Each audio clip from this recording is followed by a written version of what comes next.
ఉప ముఖ్యమంత్రి పవన్ కళ్యాణ్ ని గ్రామీణ నీటి సరఫరా విభాగంలో పనిచేస్తున్న internal water quality monitoring laboratory contract employees union ప్రతినిధులు మంగళగిరి కేంద్ర కార్యాలయంలో కలిశారు.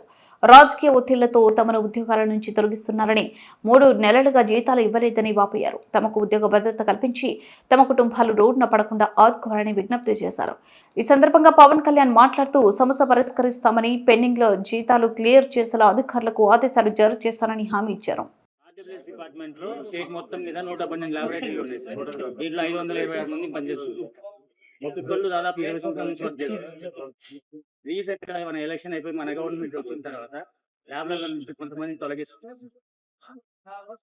అది కొంచెం వీళ్ళని తీసేసి వాళ్ళ తరపు మనుషులు పెట్టుకోమని చెప్పి చెప్తున్నారు. యాక్చువల్ గా మనకి గవర్నమెంట్ ఆఫ్ ఇండియా నుంచి లాగిన్స్ ఇచ్చారు సార్. మా పేర్ల మీద ఈఎంఐ జాబ్ కూడా ఉంది సార్. నాకు తీసేచ్చే ఇబ్బంది పడుతుంది సార్. జాబ్ తీసేస్తే ఏ పని చేయలేను. నాకు ఏజ్ 40 సంవత్సరాలు. నాయన ఎంత 13 సంవత్సరాలు సార్. నాన్న చనిపోయి 13 సంవత్సరాలు సార్. ఎవరు లేరు సార్. నేను చేసుకుంటే వినాలా, లేకపోతే లేదు. ఇబ్బంది పట్టా సార్. మీరు పని చేస్తారు హెల్పర్ గా పనిచేస్తుంది సార్. కమలాపురంలో ఈఎంఐ కూడా తీసేసారు. ఒకసారి నేను చెప్తాను, అది ఆర్డీ విల్స్ వెళ్తే మాట. సో నేను ఫాలోఅప్ చేస్తాను, మీరు